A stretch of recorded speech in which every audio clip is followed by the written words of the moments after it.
साथीहरू तपाईहरू पनि पेपल एकाउन्ट बनाउन चाहनुहुन्छ। मलाई धेरै साथीहरूले चाहिँ 100-200 वटा कमेन्ट गरिसकेको छ कि पेपल एकाउन्ट कसरी बनाउनु नेपालबाट। अब साथीहरू तपाईँ पनि नेपालबाट पेपल एकाउन्ट बनाउन चाहनुहुन्छ भने तपाईँले चाहिँ यो भिडियो अन्तिमसम्म हेर्नुपर्छ। तपाईँले बनाउन सकिन्छ कि सकिँदैन कि बनाउनु हुँदैन, तपाईँहरूले चाहिँ म हेराउन चाहन्छु र कस्तो किसिमको समस्या आउँछ, यदि नेपालबाट बनायो भने के समस्या आउँदैन, त्यो सम्पूर्ण कुरा तपाईँहरूलाई चाहिँ आजको यस भिडियोमा तपाईँहरूलाई चाहिँ म छोटकरीमा तपाईँहरूले चाहिँ म बताउनेछु। तपाईँहरू चाहिँ च्यानलमा नयाँ आउनुभएको छ भने एक लाइक र च्यानललाई सब्सक्राइब गर्न चाहिँ नबिर्सिनु। र साथीहरू अब नेपालमा बनाउन सकिन्छ पेपल एकाउन्ट। नेपालमा साथीहरू पेपल एकाउन्ट बनाउन सकिँदैन। नेपालमा अहिलेसम्म पेपल एकाउन्ट भित्र आएका छैनन्। पाइनियर एकाउन्ट तपाईँले चाहिँ बनाउन सक्नुहुन्छ, तर पेपल एकाउन्ट नेपालमा तपाईँले चाहिँ अहिलेसम्म तपाईँ चाहिँ बनाउन सक्नुहुन्छ। र साथीहरू अब तपाईँले चाहिँ अब साइप्रसको तपाईँ चाहिँ बनाउनुहुन्छ, अरू देशको पेपल एकाउन्ट बनाउनुहुन्छ, त्यो साथीहरू त्यो तपाईँको चाहिँ पर्मानेन्टली चल्छ चल्दैन, जति बेला पनि त्यो बिग्रिन सक्छ। र बिग्रेपछि साथीहरू तपाईँले चाहिँ धेरै समस्या हुन्छ। अब किन समस्या हुन्छ, तपाईँको चाहिँ धेरै पैसा फस्न सक्छ। र एउटा एकाउन्ट मसित छ र त्यसमा चाहिँ धेरै पैसा अहिलेसम्म फसेको छ। र साथीहरू तपाईँलाई चाहिँ म हेराउन गइरहेको छु है, कति पैसा चाहिँ फसेको छ है। साथीहरू तपाईँले चाहिँ यो भिडियो अन्तिमसम्म हेर्नु होला। र साथीहरू म तपाईँलाई चाहिँ त्यो एकाउन्टमा हेराउन गइरहेको छु है। यहाँ साथीहरू यहाँ मोबाइल भयो यो, र यहाँ मोबाइलमा मैले चाहिँ यहाँ हेराउन गइरहेको छु है।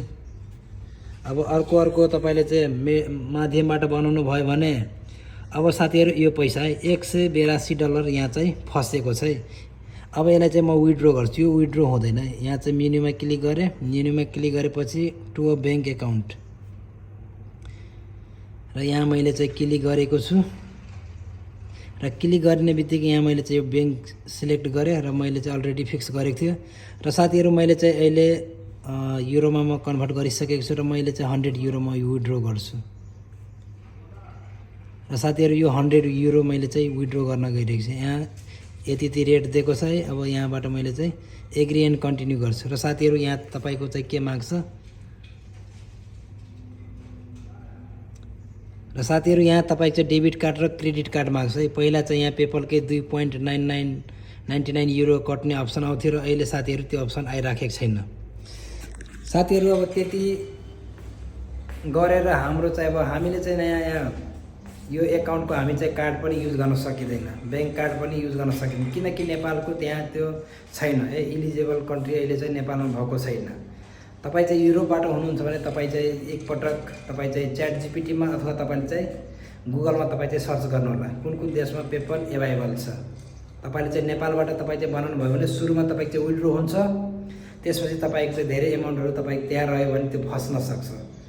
सो साथीहरू मेरो यो भिडियो बनाउनेको मकसद के थियो भने नेपालबाट पेपल छैन, तपाईँहरू चाहिँ नेपालबाट नबनाउनु होला। युट्युबमा तपाईँ चाहिँ सर्च गर्नुहुन्छ भने हजारौँ भिडियोहरू भेट्छ। र साथीहरू त्यो भिडियो पनि काम गर्छ है। तपाईँको चाहिँ पेपल एकाउन्टबाट विथड्र पनि हुन्छ र तपाईँको चाहिँ यस्तो दिन आउँछ तपाईँको चाहिँ धेरै एमाउन्ट तपाईँको चाहिँ त्यहाँ पेपलमा तपाईँ चाहिँ विथड्र गर्नुहुन्छ भने तपाईँको चाहिँ त्यो चाहिँ फस्न सक्छ, तपाईँको चाहिँ विथड्र हुँदैन। सो साथीहरू किन तनाव लिनु, पेपल नबनाउनु होला। जब पेपल नेपालमा भित्र आउँछ, नेपालमा लागु हुन्छ, तब तपाईँ चाहिँ पेपल एकाउन्ट बनाउनु होला। र साथीहरू अहिलेको लागि पेपल एकाउन्ट नबनाउनु होला। युट्युबमा जतिसुकै भिडियोमा भनेको छ त्यो भिडियोको कुरा नसुन्नु होला। अब युट्युबरले त भनिहाल्छ बनाउन सकिन्छ, विथड्र पनि हुन्छ, तर तपाईँको चाहिँ लाइफ टाइमको लागि ग्यारेन्टी छैन। तपाईँको चाहिँ त्यो जति बेला पनि लिमिटेसन लाग्न सक्छ। तपाईँको चाहिँ डकुमेन्टहरू माग्छ, डकुमेन्ट तपाईँको चाहिँ अब साइप्रसको बनाउनु भएको छ कि तपाईँ चाहिँ अब बुल्गेरियाको बनाउनु भएको छ कि यस्तो किसिमको तपाईँ चाहिँ पोर्चुगलको बनाउनु भएको छ कि त्यहाँको तपाईँको चाहिँ डकुमेन्टहरू तपाईँको चाहिँ फिलअप गर्न माग्छ, आइडेन्टिटी कार्डहरू माग्छ र तपाईँसित हुँदैन। सो साथीहरू तपाईँ चाहिँ पेपल एकाउन्ट नबनाउनुलाई अहिले नेपालबाट हेर्दै हुनुहुन्छ भने आज भिडियो यति मात्रै। र साथीहरू कस्तो लाग्यो तपाईँ चाहिँ आफ्नो प्रतिक्रिया दिनु होला। र यस्तै किसिमको भिडियो म डेली तपाईँहरूको लागि ल्याउने प्रयास गर्छु।